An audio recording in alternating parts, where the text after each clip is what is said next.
Okay, हम next class को start करते हैं। नेक्स्ट क्लास को स्टार्ट करने से पहले हम कल जो हमने पढ़ा उसका एक बार हम सरसरी तौर पे रिवीजन करते हैं और हम देखते हैं हमने क्या पढ़ा, ठीक है। लेकिन उससे पहले मैं आपसे 1 मिनट का आपका टाइम चाहूँगी। जिसने भी, मैंने 2 दिन से वीडियो डाले, जिसने भी मेरे वीडियो सुने हैं, ठीक है, खुद में पढ़ना और दूसरों को पढ़ाने में बहुत फ़र्क होता है। कई बार हम आते हुए भी कुछ चीज़ें होती हैं जो बोल नहीं पाते हैं या फिर हमें उनको समझाने का मतलब नहीं पता होता है तो उनको नहीं समझा पाते हैं। लेकिन जो इतना मुझे पता है कि जो मेरे वीडियो सुन रहे हैं उनका पहले से ज़रूर कुछ ना कुछ पढ़ा हुआ है, तो वो समझ जाएंगे कि मैं क्या समझाना चाह रही हूँ, ठीक है। तो कुछ भी छोटा मोटा कुछ बोला जाए तो उसके लिए माफ़ी चाहूँगी। और आज हम नेक्स्ट वीडियो की ओर चलते हैं। नेक्स्ट वीडियो को पढ़ने से पहले हम कल हमने जो पढ़ा था उसके 4-5 क्वेश्चंस की चर्चा कर लेती हूँ मैं आप लोगों से, तो मुझे भी पता लग जाएगा कि आप लोगों ने क्या पढ़ा क्या नहीं पढ़ा, ठीक है। तो चर्चा तो खैर क्या ही करनी है, मैं आपको बता देती हूँ सरसरी तौर पे कि कल हमने जो रिवीजन किया था, हमने कल पढ़ा था वृद्धि और विकास। वृद्धि का क्षेत्र कैसा है, विकास का कैसा है, वृद्धि के पक्ष पढ़े थे और विकास के पक्ष पढ़े थे। विकास में किन किन पक्षों का सम्मिलित होता है, उसमें हमने संज्ञानात्मक की बात की थी, संज्ञानात्मक की हमने बात की थी। तो वहीं हमने संज्ञानात्मक सिर्फ थोड़ा सा पढ़ा था, सोचना, तर्क एवं भाषा आदि वादि कुछ, लेकिन उसको प्याजी ने ढंग से बताया तो प्याजी को हम ढंग से पढ़ेंगे, ठीक है। हमने सामाजिक की बात की थी तो सामाजिक को हमने नैतिक से जोड़ा था, उसमें कोहलबर्ग को हमने छोड़ा था। बाकी सामाजिक विकास के बारे में जैसा मुझे लगा वैसे मैंने आपको पढ़ा दिया था, तो एक बार हम नैतिक कोहलबर्ग को भी हम आराम से पढ़ लेंगे, ठीक है। शारीरिक फिजिकली जो चीज़ें वो हमने पढ़ ली थी और सांवेगिक था वो हमने पढ़ लिया था। सांवेगिक, हाँ, वहाँ हमने सांवेगिक पढ़ लिया था, लेकिन सांवेगिक बुद्धि एक अलग से टॉपिक है, ठीक है। और अगर टाइम से हुआ तो हम उसको भी एक बार कर लेंगे, नहीं भी हुआ तो हम उसके क्वेश्चन ज़रूर कर लेंगे, ठीक है। तो मेरे हिसाब से वृद्धि और विकास है, आपको कहीं कोई दिक्कत नहीं है। आप 1-2 बार वीडियो सुनोगे तो आपको समझ में आ जाएगा, फिर आप खुद पढ़ोगे तो और आ जाएगा। बाकी फिर भी इसके 2-4 क्वेश्चन हैं वो मैं आपको करवा देती हूँ। बाल विकास में कौन कौन से गुणों का समावेश होता है, तो हम कह सकते हैं कि बाल विकास में गुणात्मक, मात्रात्मक दोनों गुणों का समावेश होता है, जबकि अभिवृद्धि में कौन सा होता है, मात्रात्मक गुणों का समावेश होता है, ठीक है। मेन जो था वृद्धि और इसका यही मेन जो मतलब था वो यही था कि वृद्धि अर्थात अभिवृद्धि एक समय के बाद में रुक जाती है, लेकिन विकास जीवन पर्यंत चलने वाली प्रक्रिया। अगर क्वेश्चन आता है हमारे पास, क्या विकास गर्भ से स्टार्ट हो जाता है, हाँ, हम बिल्कुल कह सकते हैं कि विकास गर्भ से स्टार्ट हो जाता है। विकास अपने क्रमिक रूप से होता है। क्रमिक रूप का मेरा मतलब आप समझ सकते हैं कि सबसे पहले बच्चा बैठना सीखता है, उसके बाद में वो चलना, गुडलिया चलना सीखता है, फिर वो चलना सीखता है, फिर वो भागना सीखता है। तो एक विकास से ही हुआ ना, ऐसा तो नहीं हुआ कि बच्चा पैदा होते ही भागने लग गया फिर बाद में बैठना सीखा, नहीं। विकास एक क्रम से होता है, सीक्वेंसली होता है, ऑर्डरली होता है, वो एक पैटर्न से होता है, तो ठीक है।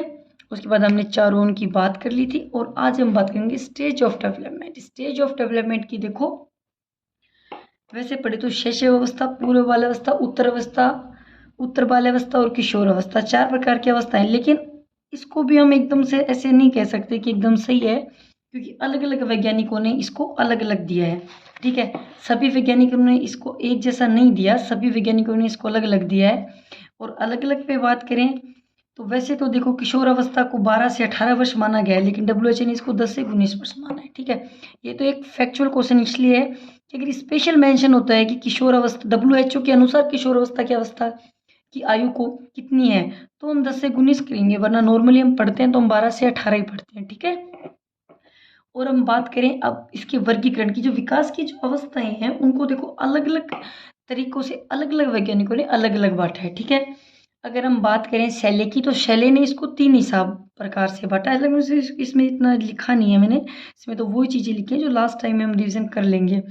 तो शैले के अनुसार तीन तीन बताया था शैले ने कहा था कि शैशव अवस्था, बाल्यावस्था, किशोर अवस्था, और होती भी यही तीनों है, लेकिन इन दो को, जो बाल्यावस्था है, इसको 2 हिस्सों में बांट दिया गया। ऐसा पहले सीटेट ने स्टार्ट किया था, ठीक है। उसकी बात कम करें रॉस, ठीक है। रॉस ने इसको क्या किया, शैशव अवस्था में, पूर्व बाल्यावस्था में, उत्तर बाल्यावस्था में और किशोर अवस्था में, इसको 4 हिस्सों में बांट दिया। ठीक है, बात करें कोल्सनिक की, तो कोल्सनिक ने भी इसको कई हिस्सों में बांटा, लेकिन हमें जो पढ़ना है वो हम यही पढ़ेंगे। शैशव अवस्था 0 से 2 वर्ष की अवस्था, पूर्व बाल्यावस्था 2 से 6 वर्ष की अवस्था, उत्तर बाल्यावस्था 6 से 12 वर्ष की अवस्था और किशोर अवस्था 12 से 18 वर्ष की। 18 वर्ष में हमारी वृद्धि यानी कि अभिवृद्धि यानी कि जो परिपक्वता जो होती है वो शरीर की जो जितनी भी परिपक्वता वो पूरी हो जाती है। 12 वर्ष के होने पर हमारा भाषाई विकास पूरा हो जाता है। ठीक है, अब हम बात करते हैं शैशव अवस्था की। ठीक है, शैशव अवस्था शायद 0 से 2 वर्ष देख के मुझे इतना लगता नहीं है कि इतना नहीं समझाना पड़े, लेकिन फिर भी हम इनकी बात जरूर करेंगे। पहली बात तो यही होती है कि जीवन, अगर क्वेश्चन आता है कि जीवन का सबसे महत्वपूर्ण काल कौन सा होता है, तो सबसे महत्वपूर्ण काल ही शैशव अवस्था होता है। सबसे महत्वपूर्ण काल शैशव अवस्था होता है, इसको आप याद रख लीजिएगा। 0 से 2। अच्छा, अब मुझे शायद बताने की जरूरत नहीं, लेकिन आप खुद ये बताओ कि 0 से 2 वर्ष का जो बच्चा होता है वो ज्ञान कैसे ग्रहण करता है? हमारी ज्ञान इंद्रियों से तो करता है, तो इसको हम ज्ञान इंद्रियों की अवस्था भी बोल सकते हैं। ठीक है, गति की क्रिया का काल भी बोल सकते हैं, खतरा भरा भी बोल सकते हैं, और सबसे तेज विकास भी इसी में होता है। हमारे विकास की जो होती है वो होती है तीव्र मंद, तीव्र मंद। 0 से 5, 5 से 12, 12 से 18 और 18 से 30, ये होती है। ठीक है, इसको हम समझते हैं। सबसे ज़्यादा जो बच्चे का विकास होता है वो 0 से 5 वर्ष के अंदर ही होता है। ठीक है, कई वैज्ञानिकों ने इन 5 वर्षों को निर्माण काल भी बोला है। मतलब अलग अलग वैज्ञानिकों की बात करें तो अलग अलग वैज्ञानिकों इसको अलग अलग परिभाषा, लेकिन 5 से 12 के बीच में है ना, बच्चा का भाषाई विकास 5 से 12 के बीच में होता है। लेकिन बच्चे का जो शारीरिक जो वृद्धि होती है ना, वो एकदम, मतलब एकदम तो नहीं कह सकते, लेकिन हाँ रुक जाती है, उतनी तेज नहीं होती। जबकि 5 से 12 में बच्चे की जो ग्रहणशीलता होती है, जो भाषाई जो विकास होता है, आपने देखा होगा 5 साल से ऊपर का जो बच्चा था वो इतनी जल्दी बातों को ग्रहण करने लग जाता है। हम जो बोलते हैं हमारे आपस की बातों को भी वो ग्रहण करने लग जाता है। फिर हम सोचते हैं सोच समझ के बोलना चाहिए था हमें वहाँ पे, तो ये चीज़ होती है। फिर 12 से 18 वर्ष की में वापस एक बार बच्चा वापस से तीव्र गति होती है, और 18 से 30 में कुछ नहीं होता, एकदम मंद होती है। नॉर्मल जो इंटरनली हार्मोनिक जो चेंज होते हैं वही होते हैं। ठीक है, शैशव अवस्था, शैशव अवस्था में हम बात करें, जैसे अलग अलग वैज्ञानिकों ने इसको अलग अलग कहा। हम बात करें फ्राइड की, तो फ्राइड ने इसको बोला कि बालक जो भी कुछ बनना चाहता है वह 4 या 5 वर्षों में ही बन जाता है। हम ले सकते हैं एक मिट्टी का घड़ा, कच्चा होता है, हम जैसा उसको शेप देते हैं वो वैसा ही हो जाता है। सिर्फ वही बात है कि बच्चे का जो निर्माण काल है, इसीलिए इसको अनोखा काल बोला, और इसी के लिए इसको सबसे महत्वपूर्ण काल बोला गया। ठीक है, अब मैं एक क्वेश्चन पूछती हूँ कि बोलने की अयोग्यता का काल किसको कहेंगे? अगर हमें क्वेश्चन आता है कि बालक की अयोग्यता का काल हम किसको कहेंगे, तो अयोग्यता का काल भी, अयोग्यता क्या होती है? अयोग्यता होती है कि जो गुण हमारे अंदर अभी नहीं है, जो योग्यता हमारे अंदर अभी नहीं है। 0 से 2 वर्ष का बच्चा बोल नहीं पाता, हाँ हूँ हाँ करके वो खुद की ओर अट्रैक्ट जरूर करता है। वो एक सामाजिकरण की अवस्था है, क्योंकि जब बच्चा 2-3 महीने का होता है तभी बच्चा समाज की जो चीज़ें होती हैं उनको देख के हंसने लगता है। हमारी ताई नानी जो भी हमारे घर में होती है बच्चे को हु हा करके बोलते हैं, तो बच्चा उन चीज़ों को उनको रिएक्ट करता है वो वापस से। ठीक है, गुडनेफ ने बोला कि 30 वर्ष की जो आयु होती है उसमें मानसिक विकास हो जाता है। गैसेल ने 6 वर्षों के बाद में 12 वर्ष में दुगना सीख लेता है। मतलब अलग अलग बोली, मुझे लगता नहीं है कि इतने अपन पढ़ पाए, लेकिन जैसे वैलेंटाइन ने शैशवावस्था को सीखने का आदर्श काल बोला। ठीक है, तो ये अलग अलग परिभाषाएं थी। इन अलग अलग परिभाषाओं से शैशव अवस्था में आप समझ गए होंगे सबसे अधिक जो गति क्रियाएं होती हैं वो शैशव अवस्था में होती हैं। खतरा भरा जो टाइम है वो शैशव अवस्था, सबसे ज़्यादा विकास जो होता है वो शैशव अवस्था में होता है। और शैशव अवस्था का जो टाइम होता है वो 0 से 2 वर्ष का होता है। ठीक है, कौन सा होता है? 0 से 2 वर्ष का होता है। ठीक है, शारीरिक विकास तीव्रता से होता है, मानसिक विकास में तीव्रता होती है, सीखने की गति तेज होती है, आत्म प्रेम होता है। पर निर्भरता, शायद मुझे लगता है नहीं इसका मतलब समझाना चाहिए, लेकिन फिर पर निर्भरता बच्चों में इसलिए होती है, पर मतलब दूसरा, निर्भर मतलब हम दूसरे पे निर्भर रहते हो। तो पर निर्भर का मतलब होता है कि बच्चों का जो भी काम होता है वो उनके जो घर में रहने वाली दादी मम्मी, उनकी नानी मौसी चाची जो भी होती हैं वो, इसलिए हमको पर निर्भरता बोल सकते हैं। काम प्रवृत्ति की प्रबलता, हमने देखा होगा बच्चा उछल कूद करके भी कैसे ना कैसे करके या खुद की जो मतलब एक बोल सकते हैं भड़ास, उसको किस टाइप से निकालता है वो उसके ऊपर डिपेंड करता है। काम प्रवृत्ति की जो प्रबलता है ये किसने दी? फ्राइड ने दी। सिगमंड फ्राइड, साइकोलॉजी जिसने पढ़ी है वो सिगमंड फ्राइड को जरूर जानता है। सिगमंड मनोविश्लेषणवादी जो है वो अपने सिगमंड फ्राइड है। सिगमंड फ्राइड से भी क्वेश्चन आते हैं जिन्होंने मन को 3 प्रकार का बताया है। उनको मैं एक बार ढंग से बाद में पढ़ेंगे। उन्होंने भी अलैंगिक अवस्थाएं बताई हैं, काफ़ी अच्छा बताया उन्होंने भी। मूल प्रवृत्तियों पर आधारित व्यवहार होता है, जिज्ञासा प्रवृत्ति का विकास होना। ठीक है, ये इतनी सी बात है शैशव अवस्था में। ये तो थी शैशव अवस्था की मनोविज्ञान की बात। लेकिन अगर मैं आपको कहूँ कि शैशव, अगर इसको हम जोड़े CDPS शिक्षा शास्त्र से कि हमें बच्चों को कैसे पढ़ाना चाहिए, तो अगर हम इसको देखते हैं तो हमें शैशव अवस्था, यानी कि शैशव अवस्था को हमें 0 से 2 ना मान के, मैं यहाँ पे 0 से 6 मान के आप उसको कि हमें जो बच्चे होते हैं उनको कैसे पढ़ाना चाहिए। तो शैशव अवस्था में बालकों को क्रियात्मक विधियों द्वारा, निरीक्षण विधियों द्वारा ही शिक्षा दी जानी चाहिए। ऐसा नहीं होता कि हम किताब लेके खड़े हो गए और बच्चों को पढ़ाने लग गए, नहीं। हिंदी में हमने जो शिक्षण विधियाँ पढ़ी होंगी उसमें हमने पढ़े हैं फ्रोबेल है, जैसे मोंटेसरी है, कुक है, पेस्टालॉजी है, इन सब ने जैसे बताया। तो इन सब ने जो बच्चों को पढ़ाने का जो तरीका बताया है वो काफ़ी अच्छा बताया और क्रियात्मक तरीके से बताया। इन्होंने कहा कि क्रियात्मक तरीके से बच्चों को पढ़ाना चाहिए। निरीक्षण विधि होती है कि हम बच्चों को एक जगह खुला छोड़ दें, हम एक जगह पर उनका निरीक्षण करें कौन बच्चा क्या, इससे हम बच्चों को आराम से समझ भी सकते हैं और उसके बच्चे के व्यवहार का अध्ययन भी कर सकते हैं। ठीक है, वैसे तो व्यवहार का अध्ययन करने वाले बहुत व्यवहारवादी हैं, हमें करने की कोई ज़रूरत नहीं है, पावलोव थॉर्नडाइक सब कर लेंगे। ठीक है, लेकिन फिर भी एक है कि हमें बच्चों को उस हिसाब से पढ़ाना चाहिए कि जिस हिसाब से को बच्चे बोर ना हो, बच्चे क्रियाओं द्वारा ही जल्दी सीख सकते हैं। दूसरी बात, इस काल को हम कह सकते हैं कि ये अनुकरण का काल होता है। अनुकरण क्या होता है? अनुकरण मतलब होता है किसी चीज का, मतलब किसी चीज, जैसे मैं यहाँ से गई तो मेरे पीछे भी 2 लोग हैं, मतलब किसी चीज का पीछा करना, अनुकरण करना। तो हमेशा हमें बच्चों के सामने ऐसे अच्छे तरीके से एक अच्छा चरित्र पेश करना चाहिए, ढंग से पेश आना चाहिए, क्योंकि बच्चा वही करेगा जो हम बच्चों के सामने करेंगे। बच्चा हमसे ही सब कुछ सीखता है, बच्चा हमसे ही सब कुछ प्राप्त करता है बच्चा। ठीक है, और ये रही शैशव अवस्था की बात। शैशव अवस्था में मुझे लगता नहीं इससे ज़्यादा कुछ हो पाएगा, लेकिन फिर भी एक बार हम क्वेश्चन ज़रूर करेंगे। वैसे मैं क्वेश्चन आज ही करवाती, लेकिन एक बार इनको करवा के फिर करवाएंगे। उसके बाद आती है पूर्व बाल्यावस्था। ठीक है, पूर्व बाल्यावस्था 3 से 6 की जो आयु होती है, खिलौने की आयु। इसको भी समझाने की ज़्यादा ज़रूरत नहीं है, क्योंकि आप खिलौनों की आयु समझ जाओगे। नकल करके सीखना, इसको भी समझाने की ज़रूरत नहीं है, क्योंकि आपको भी पता है अगर आपके घर में बच्चे हैं, शायद ये चीज़ मुझे बिल्कुल भी बताने की ज़रूरत नहीं है।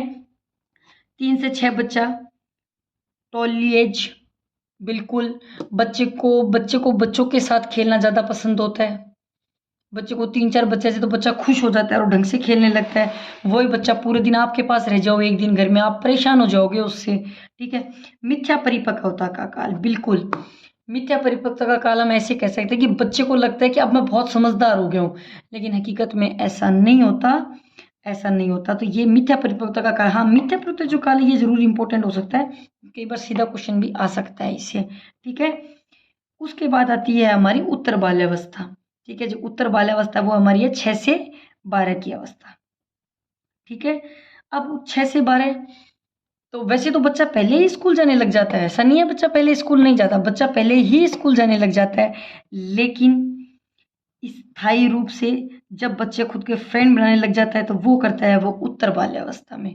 कौन सी अवस्था में? उत्तर बाल्यावस्था में। तो उसको हम स्कूल एज कह सकते हैं, ग्रुप गैंग एज कह सकते हैं, गेम्स की एज कह सकते हैं। इस टाइम जो बच्चा होता है फिजिकली जरूर वो कम पड़ता है, लेकिन उसकी जो मोटर जो गतिविधियां होती हैं जो वो ज़्यादा हो जाती हैं। बच्चा कूदने ज़्यादा लग जाता है, भागने ज़्यादा लग जाता है, ये चीज़ बच्चे की ज़्यादा हो जाती है इस टाइम।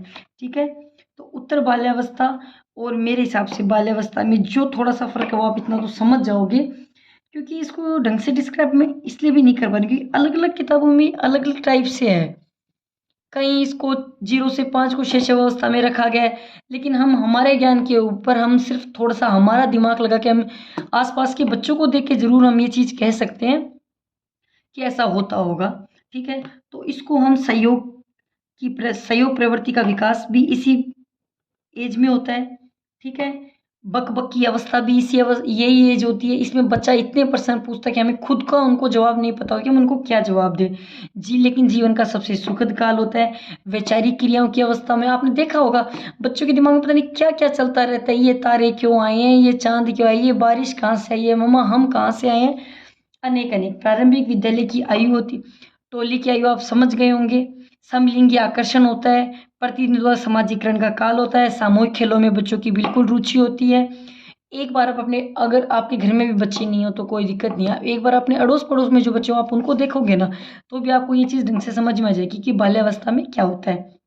हाँ, शैशवावस्था में हमने जब शिक्षा की बात की थी तो हमने कहा था बच्चों को क्रियाओं के द्वारा या उनकी तरफ से, लेकिन बाल्यावस्था में बच्चा 6 से जब 12 वर्ष का होता है तो बच्चा थोड़ा-सा चीज़ों को समझने लग जाता है। तब वो टाइम होता है, तब हम बच्चों को सृजनात्मक और रचनात्मकता की ओर मोड़ सकते हैं। अगर उस टाइम हम बच्चों को ऐसी चीज़ें सिखाने के लिए कोशिश करते हैं तो वो बच्चा सीख सकता है, क्योंकि उसके जो हम कहते हैं फाइन्स जो मोटर स्किल्स होते हैं वो अच्छी तरह, फिंगर्स जो होती हैं उनकी जो मसल्स होती हैं वो सब ढंग से काम करने लग जाती हैं, इसलिए बच्चा ढंग से सीख सकता है। ठीक है। उसके बाद करें हम एडोलसेंस। एडोलसेंस यानी किशोर अवस्था। सबसे जो मेन परिभाषा है और जो हमेशा आती है और तनाव जो उसने बोला है, तनाव और तूफान का जो बोला है वो बोला है स्टैनले हॉल। स्टैनले हॉल ने एडोलसेंस को सबसे अच्छा स्टैनले हॉल ने समझा है। ठीक है। अब स्टैनले हॉल की बात करें तो उनका संबंध किशोर अवस्था से सबसे ज्यादा, क्योंकि किशोर अवस्था के बारे में सबसे अच्छा उन्होंने बताया है। ठीक है। उन्होंने कहा है कि किशोर अवस्था संघर्ष, तूफान एवं विरोध की अवस्था होती है। किशोर अवस्था एक नया जन्म होता है क्योंकि इसी अवस्था में उच्चतर एवं श्रेष्ठतर मानव विशेषताओं के दर्शन होते हैं। उच्चतर एवं श्रेष्ठतर मानवता के दर्शन होते हैं। 12 से 18 वर्ष का ये जो टाइम होता है इसको सबसे, मतलब मैं कह सकती हूँ कि शायद जीवन बनाने का सबसे महत्वपूर्ण टाइम होता है। इस टाइम अगर हम अच्छी राह में चले जाते हैं तो हम अच्छी राह में चले जाते हैं, और अगर इस टाइम कुछ खराब लाइन पे चले गए तो फिर हमारा कुछ नहीं हो सकता, फिर हमारा मालिक भगवान होता है। ठीक है। अलग अलग वैज्ञानिकों ने इसको भी अलग अलग तरीके से डिफाइन किया था। ठीक है। जैसे किलपैट्रिक ने किशोर अवस्था के जीवन का सबसे कठिन काल बताया है, और कठिन काल होता भी है क्योंकि इस टाइम बच्चा जितना दुविधा में होता है, जैसे उसकी 10th पास आउट हुई तो उसको सब्जेक्ट की चिंता हो जाती है कि मुझे क्या लेना चाहिए, मैं क्या लूँ, तो बच्चों की बहुत चिंता हो जाती है। ठीक है। दूसरी बात, किशोर अवस्था व्यक्तिगत एवं घनिष्ठ मित्रता का काल होता है। जब बच्चा 6 से 12 में होता है या 12 या 3 से 6 में, मित्र तो वो तब भी बनाता है, लेकिन तब वो इतनी फीलिंग से उनके साथ जुड़ा हुआ नहीं होता है कि वो उनसे उनके फर्क पड़े। लेकिन जैसे ही बच्चा 12 से 18 वर्ष के, तो वो घनिष्ठ मित्रता करने लगता है। फिर जो उसके फ्रेंड होते हैं वो कॉलेज में भी उसके फ्रेंड रहते हैं, वो आगे भी उसके फ्रेंड रहते हैं, तो इसलिए इसको मित्रता का काल भी बोल सकते हैं। ठीक है। बाल्यावस्था में एकदम से जो हमारी शारीरिक वृद्धि होती है कम हो जाती है, लेकिन शारीरिक जो किशोर अवस्था होती है उसमें वापस, जैसे मैंने बताया था, तीव्र मंद तीव्र मंद तीव्र मंद, जो वापस से वो तीव्र हो जाती है एक बार, और फिर से एक बार हमारा शरीर देखे होंगे वो अलग अलग होते हैं। लड़कियों में अलग चीज़ें हो जाती हैं, पुरुषों में अलग, मतलब अलग चीज़ें हो जाती है, तो वो आप समझ सकते हो। ठीक है। हम इसको संक्रमण का काल भी बोल सकते हैं। ठीक है। हम इसको परागमन अवधि भी बोल सकते हैं। आत्मसम्मान की भावना का उदय भी बच्चे के अंदर बिल्कुल हो जाता है। छोटे बच्चों को हम कुछ भी कहते हैं उसको इतना फील नहीं होता है, लेकिन हम जैसे ही 12 से 18 वर्ष का बच्चा, अगर हम उसको कुछ कहते हैं तो उसको उन बातों का बुरा भी लगता है। ठीक है। तो लीडरशिप का गुण आ जाता है बच्चों के अंदर। तो ये सब चीज़ें होती हैं, बच्चे की खुद की एक आइडेंटिटी हो जाती है, वो इस चीज़ को समझ लगता है कि मेरा खुद का कोई वजूद है। और आइडेंटिटी मैं बताऊँ तो आपने शायद एरिक्सन को पढ़ा होगा, मनोसामाजिक विकास का सिद्धांत जिसने एरिक्सन ने दिया है, तो उन्होंने उसकी 8 अवस्थाएं बताई हैं। उन्होंने उसमें पहला बताया विश्वास बनाम है, विश्वास पहचान बनाम, तो वो है, तो उन्होंने बोला कि एक बच्चे के लिए खुद का पहचान का एक समय होता है कि वो खुद की पहचान करे कि मैं क्या हूँ, लेकिन उसके इमोशनल जो होते हैं वो एकदम स्टेबल नहीं होते, अस्थायी होते हैं। ठीक है। इतना हमने पढ़ा किशोर अवस्था में। किशोर अवस्था को कठिन काल इसलिए कहा गया है क्योंकि शायद इस टाइम में बच्चा हर दुविधा, मतलब किसी भी टाइप की आप लगा लो, उसकी दुविधा ही दुविधा होती है। कभी फ्रेंड से लड़ाई हो जाती है तो उसको रोना आ जाता है, उससे कुछ, मतलब उसकी इन चीज़ों का फ़र्क थोड़ा पड़ने लग जाता है। ठीक है। और इतनी सी बात हुई हमारी किशोर अवस्था में, बाल्यावस्था में, शैशवावस्था में। ठीक है। अब आगे की चीज़ मैं आपको बताती हूँ कि हम पढ़ते हैं वंशानुक्रम एवं वातावरण। ठीक है। अब कल हमने वृद्धि एवं विकास पढ़ लिया। ठीक है। वृद्धि विकास पढ़ लिया, उसके बाद हमने उसकी अवस्थाएं पढ़ ली, ठीक है। लेकिन विकास होता किन चीजों से मिलके, आखिर विकास के लिए कौन कौन से जो बाह्य कारक होते हैं, जो बाह्य कारक हो चाहे आंतरिक कारक, चलो वो हमने इंटरनली बात की थी, उसके गुणों का जो समावेश होता है वो होता है, ठीक है। लेकिन इंटरनली चीजें जो होती हैं, बच्चा किस चीज से होता है, वो हम आज पढ़ेंगे, ठीक है। तो मैं आपको बता दूं, वंशानुक्रम एवं वातावरण, यानी कि विकास किसके गुणनफल है, वंशानुक्रम एवं वातावरण का गुणनफल है। किसका है, वंशानुक्रम एवं वातावरण का गुणनफल से मिलके बना होता है, ठीक है। एडिशनल नहीं कह सकते इसको हम, कि हमारे एडिशनल नहीं होता, ठीक है, कि हम कह दें कि विकास एम इन दोनों को हम ऐड कर देंगे तो 50-50% हो जाएगा, नहीं, ऐसा नहीं होता। ये तभी होगा तब इन दोनों का गुणनफल होगा, हेरेडिटी गुना वातावरण, ठीक है। तो वंशानुक्रम एवं वातावरण दोनों। अब सुनो, विकास होता है वंशानुक्रम से, वातावरण से, ठीक है। वंशानुक्रम को हम स्थिर बोल सकते हैं, जबकि वातावरण अस्थिर होता है। अब कई मनोवैज्ञानिक, वातावरण अस्थिर क्यों होता है, वंशानुक्रम स्थिर क्यों होता है, तो मेरी बात सुनो। जब हम पैदा हुए उस टाइम हमारी आंख नीली थी, तो क्या 2 साल बाद में हमारी आंख वापस काली हो जाएंगी, नहीं होंगी, क्योंकि हमारी हेरेडिटी है, हमारी मम्मी की हैं या हमारे पापा की हैं, जिनकी भी हैं, उनकी आंखें काली हैं, इसलिए हमारी भी होगी। वातावरण, वातावरण को हम चेंज कर सकते हैं। मानो पहला हम गांव में रहते, लेकिन 2 साल बाद में हम मुंबई जाके रहने लग गए, तो हो सकता है हम एक्टर जैसे कपड़े पहनने लग जाएं, एक्टरों की तरह बोलने लग जाए। हो सकता है हम रूस चले जाएं तो हम और मॉडर्न हो जाएं, तो वो चीज़ है। तो विकास पे वंशानुक्रम एवं वातावरण दोनों का प्रभाव पड़ता है, ठीक है। किसका, वंशानुक्रम एवं वातावरण दोनों का प्रभाव पड़ता है। वंशानुक्रम जनरेशन, हमारी पीढ़ी दर पीढ़ी जो गुण होते हैं वो हमारे चलते जाते हैं, लेकिन वातावरण में ऐसा जरूरी नहीं होता। वातावरण एक परिवर्तनशील है, वातावरण बदला जा सकता है। अगर बच्चा गुंडों ही गुंडों में रहेगा तो वो गुंडा बन जाएगा, अगर बच्चा अच्छे अच्छों में रहेगा तो वो अच्छा बन जाएगा। लेकिन हाँ, कई बार आप क्वेश्चन उठा के देखना प्लीज, उसमें ऐसा भी आ जाता है वंशानुक्रम प्लस वातावरण, तो ये गलत होगा। जरूरी नहीं है कि 50% वंशानुक्रम चीजें और 50% वातावरण हो तो ही हमारा विकास होगा, नहीं, ये एक दूसरे के गुणनफल होते हैं। कैसे होते हैं, ये एक दूसरे के गुणनफल होते हैं, ठीक है। तो कुल मिला के बात इतनी है कि वंशानुक्रम एवं विकास वंशानुक्रम एवं वातावरण का गुणनफल है, ना कि क्वेश्चन आए तो आपको सर गुणनफल पे ध्यान रखना, आप तो मल्टीप्लाई को याद रख लेना, आप प्लस में मत जाना, ठीक है।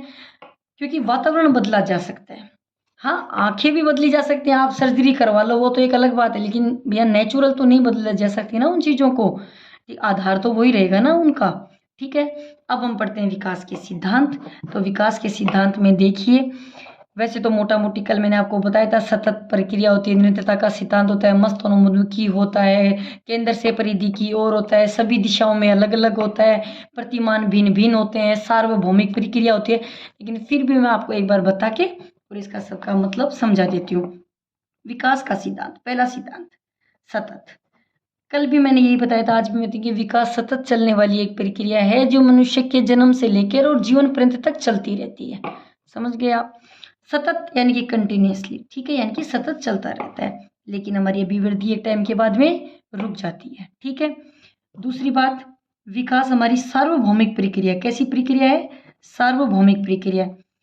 सार्वभौमिक प्रक्रिया कैसी, सार्वभौमिक प्रक्रिया में इसको ऐसे कह सकते हैं कि बच्चे का विकास सब जगह एक सेम पैटर्न में होता है। अब वो आप पूछेंगे कैसे, आप कहोगे नहीं ऐसा नहीं, लेकिन होता है। कैसे, पहले हमारे बच्चे भी बैठना सीखते हैं, फिर हमारे बच्चे गुड़लिया भागना सीखते हैं, फिर हमारे बच्चा चलना सीखते हैं, फिर हमारे बच्चा दौड़ना। अब एक बात बताओ, ऐसा थोड़ी है कि चाइना और रूस के बच्चे पैदा होते ही भागने लग जाएंगे, नहीं, उनके भी विकास का वो ही पैटर्न फैला है। पहले बच्चा बैठना सीखेगा, पहले बच्चा पलटना सीखता है, फिर बैठना सीखेगा, फिर वो गुड़लिया चलना लगेगा, फिर वो पैरों से चलने लगेगा, फिर वो भागने लगेगा। इसलिए इसको हम सार्वभौमिक प्रक्रिया भी कह सकते हैं, ठीक है। बच्चे का जो विकास होता है वो इसी क्रम में होता है, और वो हमारे भी इसी क्रम में होता है, तो वो चाइना वाले बच्चों के भी इसी क्रम में होता है, ठीक है।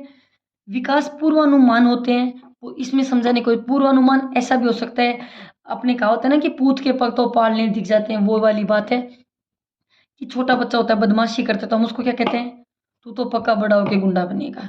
छोटा बच्चा होता है वो बहुत इंटेलिजेंट होता है, तो कहते तो पक्का ही बड़ा होकर आईएएस बनेगा। हम अनुमान लगा सकते हैं वो सच कितना होता है। ये तो जैसे मैंने बताया 12 से 18 की एज, मेनली तो उसी एज में देखा जाएगा, ठीक है। लेकिन फिर भी हमारी जो दादी नानी है वो कहती हैं तू तो वैसा ही बनेगा, तू तो ऐसा ही बनेगा ना, वो वाली सी बात है। तो आप इसको समझ जाएंगे मेरे हिसाब से, ठीक है। बच्चा हमेशा सामान्य से विशिष्ट की ओर जाता है, ना कि विशिष्ट की, यानी कि विकास का सिद्धांत है सामान्य से विशिष्ट की ओर जाना, मस्तनोन्मुखी से पैरों की ओर। अब ये बताओ ये कैसे होगा? ये ऐसे होगा कि पहले बच्चा हमेशा खुद की गर्दन को स्ट्रेट रखने की कोशिश करता है। देखना आप घर में अपना, जब भी अपने घर में छोटा बच्चा उसको देखना, पहले वो अपनी गर्दन को रोकता है, गर्दन को रोकने के बाद वो अपने धड़ को रोकता है, धड़ को रोकने के बाद वो अपने पैरों पे खड़ा होता है और खड़ा होने के बाद वो चलने लगता है। तो ये होती है मैंने जो बताया मस्तनोन्मुखी, ठीक है। ये हमारे विकास के कुछ सिद्धांत हैं, ठीक है। इनको आप समझ गए होंगे। अब आप खुद पढ़ोगे तो शायद मेरे हिसाब से समझ में आ जाएंगे। बाल एवं विकास एवं वृद्धि हो गया, विकास की जो शैशव अवस्था, बाल्यावस्था और किशोर अवस्था के बारे में हमने जो पढ़ा मेन वो अवस्थाएं होगी, आप उनको एक बार पढ़ लीजिएगा, हो जाएंगी। और उसके बाद में हो गया विकास, विकास को प्रभावित करने के लिए वंशानुक्रम एवं वातावरण होते हैं, विकास के सिद्धांत पढ़ लिए। अब इसमें जो हैं, जैसे मैंने प्याजे बताए थे, वाइगोत्स्की बताए थे, उनको हम पढ़ेंगे और ये विकास का चैप्टर कंप्लीट होता है। यही मोटे तौर पे यही कंप्लीट होता है। ऐसे तो देखो कितना भी बड़ा कर लो कोई एंड नहीं होगा, लेकिन मेन जो चीज़ें हैं, मेन जहाँ से प्रश्न जो उठेंगे उसके बाद में कुछ हम क्वेश्चन करेंगे। तो क्वेश्चन करेंगे तो कुछ चीज़ हमारी वहाँ क्लियर हो जाएंगी, कुछ चीज़ें हमारी यहाँ क्लियर हो जाएंगी, ठीक है। उसके बाद हम देखते हैं कल नेक्स्ट टॉपिक, मेरे हिसाब से तो हम प्याजे और वाइगोत्स्की करेंगे। Okay okay, good night.